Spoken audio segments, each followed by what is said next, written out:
YouTube, what the crap's going on? HeirofCarthage here, back with another Total War Warhammer 2 multiplayer battle. This one's going to be Chris, apparently with a website there, versus exclamation point, playing as the followers of Nagash using Archon. Archon was changed in this last patch. They changed his blade ability or something like that, that changed it from being a healing effect to summoning a bunch of skeletons. There was a rework of handguns. There was a rework of steam tanks. Steam tanks got a bonus versus infantry, amongst some other changes. I don't remember all the other changes right now, but yeah, steam tanks did get a buff. We'll see how that plays out. And here we got Balthasar being supported by 2 Bright Wizards. And I was told by the submitter that there's a reason for this, and you all will probably see it later. The Tomb Kings do have the Blessed Legion skeleton archers. And then if we look at their front line, it's going to be Tomb Guard, which is a pretty expensive front line. There are 2 Bone Giants out here, which is a new kind of monstrous artillery unit for the Tomb Kings. It has a very large armor-piercing anti-large value to the missile attack. Let's get a good look at these guys up close. You can see Gelt is going to use his... yeah, Gelt is going to use the... final transmutation. The upgraded. It's going to do a lot of damage to any units that are in the way of it, and it'll do quite a bit of damage to these Bone Giants, but they are pretty high hit point units to begin with. So there's probably going to be an artillery duel here. The steam tanks should be able to stand off with the Bone Giants. I believe they have superior range. They do at 445. These Bone Giants are some freaking cool units, are they not? Haven't gotten a chance to mess with these guys too much, but when it comes to melee, they're a little weaker than a normal giant, but they have that ranged attack, and their armor is higher than a normal giant, too. So they're going to probably be a little bit more like a Cygor, but anti-large focused, whereas the Cygor is kind of more of an anti-infantry focus. It's going to give the Tomb Kings... the Tomb Kings are an interesting faction. They're an undead faction, and a lot of people tend to think that that means no ranged. But that's just not true with the Tomb Kings. In fact, the Tomb Kings can be pretty powerful at range if they pick the right builds. Wow. Those 2 Bone Giants may be anti-large, but they just put a pretty big hit down on those halberds there, which was probably intended for the steam tank, but landed short. The steam tanks ought to be in good shape here, though. Their cannons are going to do well. Bone Giants are a big target. And the cannons should do a lot of damage. The Bone Giants do magical ammunition, 545 missile damage with anti-large and armor piercing. Oh, they targeted the Demigryph Knights and killed 3 of them with 1 volley. So the Bone Giants are going to be capable of causing extreme damage from range for sure. You see that steam tank taking a lot of damage too. But the steam tanks are going to stand their ground and fire. They might as well. I think that they're unbreakable. Sit back, do the damage, see if you can kill these Bone Giants, because if you rush this infantry line into a fight with those Tomb Guard, you're going to regret it. Wow, those Bone Giants, though, doing some damage. Doing some damage. They have considerably more hit points than the tanks, too. But they're not targeting the tanks every volley, which is allowing the tanks to kind of catch up in terms of damage done. And if the 2 tanks take out 1 Bone Giant before the Bone Giant takes out a tank, I think it will be a bad situation for the Tomb Kings. He really needs to just go ahead and focus this tank out of the battle. Because if he keeps switching targets, the tanks will probably finish him first. Now he's focused. That tank is taking damage. The Empire player pushing his halberds forward. I don't think halberds are going to do well versus Tomb Guard. Yeah, that tank is taking a beating. 1 more volley and it's probably toast. So you can see from range here, the Bone Giants definitely superior to the tank. The archers, though, switched target. The Bone Giant did.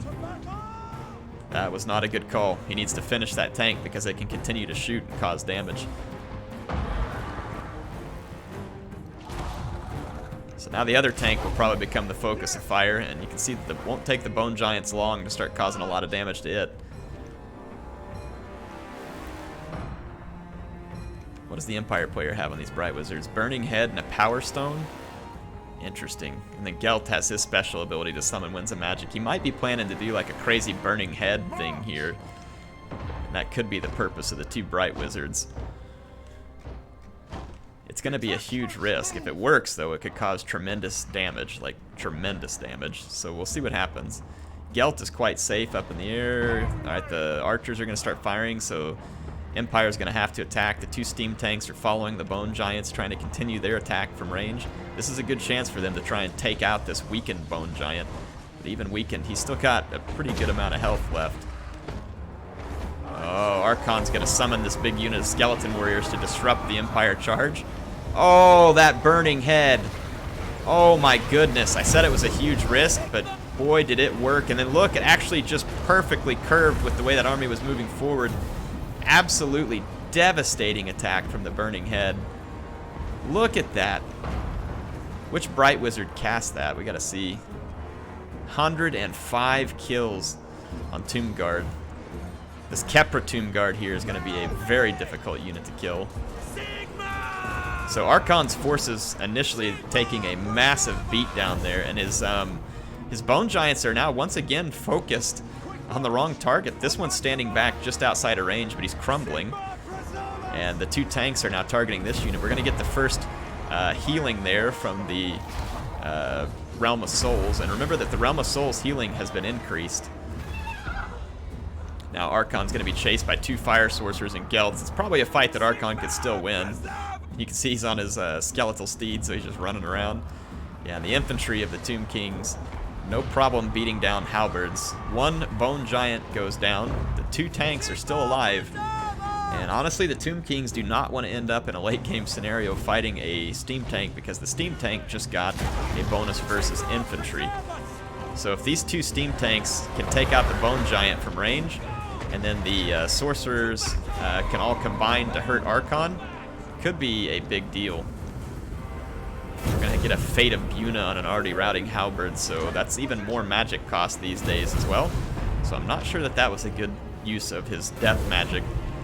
But yeah, the Skeleton Archers not finishing off the priority targets here could very well cost him the battle. The Realm of Souls continuing to heal the Tomb Kings, and the Tomb Kings now have a massive numbers advantage, but with those 2 steam tanks alive, like I said, this is going to potentially be a different story. They really need to kill this Bone Giant, and they are. He's dropping hit points very quickly. 300 or 400 a pop there. The Demigryph Knights trying to get some work done, but nothing going right now. Archon's should be pretty safe. He is. He's over here in this fight, taking out some halberds.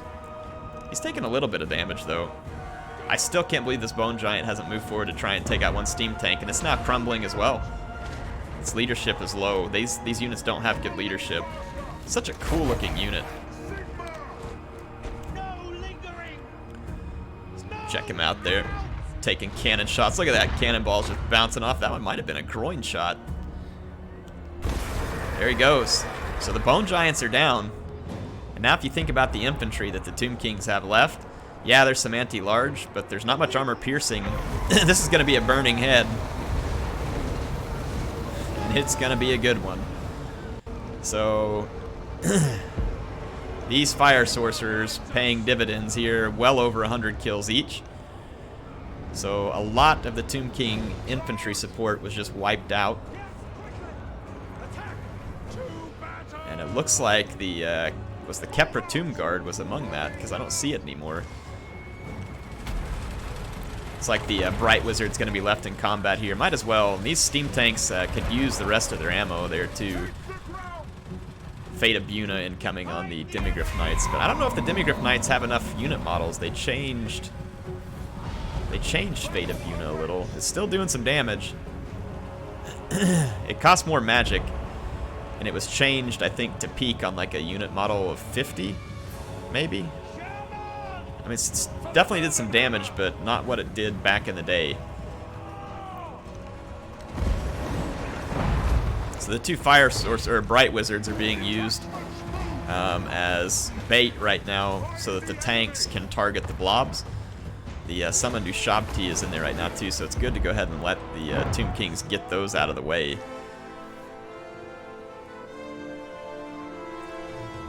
Alright. Steam tanks can retreat and fire their steam guns. Might as well there. Use up their ammo. I don't think they can outrun the Ushabti though. Demigryph Knights are in a column formation. Probably not the best formation. Here comes the little kitty cats. They should be able to deal with this Ushabti with ease. Archon over here fighting Gelt, but Gelt gets the assistance of a steam tank, and so all of a sudden, being in the presence of Gelt, not so safe. So Archon's gonna get his bony butt out of there. That was a good call. This Bright Wizard's still very much alive. And Gelt, not afraid, he's just gonna chase Archon down. He should be afraid though, because Archon has some very good weapon damage for a wizard. Is the tank targeting? Yeah, he's targeting Archon. Ooh, Archon just took a shot. Demigryph Knights are going to rout, but Archon is on the brink. He is almost gone. There's a lot of infantry left, but I don't think this, the Tomb King infantry is also unbreakable, but if they lose Archon, I think the power bar is going to swing. And this steam tank is going to be able to do some incredible damage to all this infantry. It now has a bonus versus infantry in its weapon strength. It does armor piercing damage. It causes terror. It's unbreakable.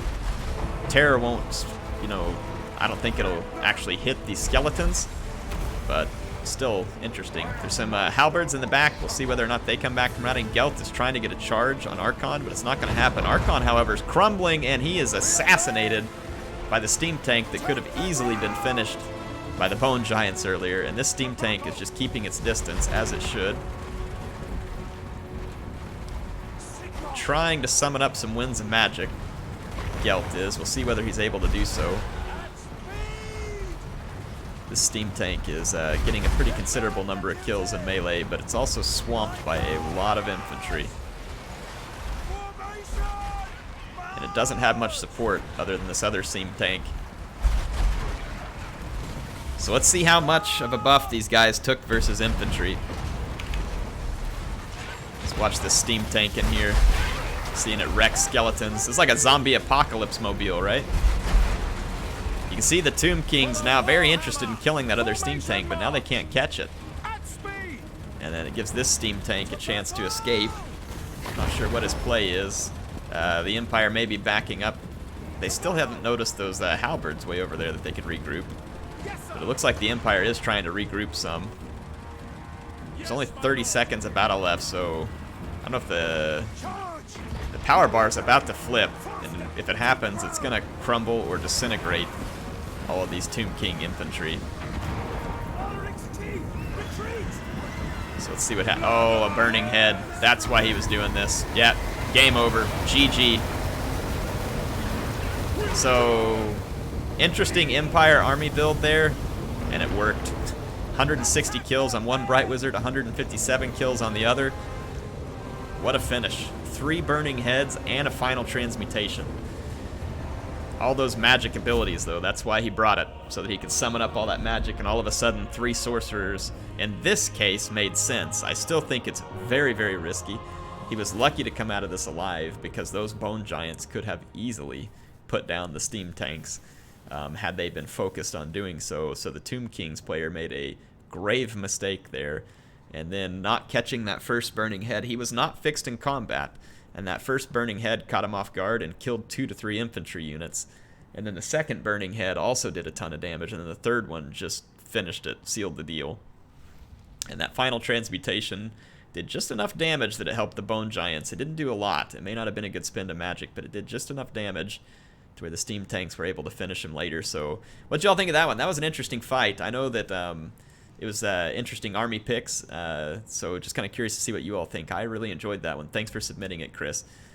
So anyway, HeirofCarthage signing out for now. I'll be back with some more Total War Warhammer 2 action soon.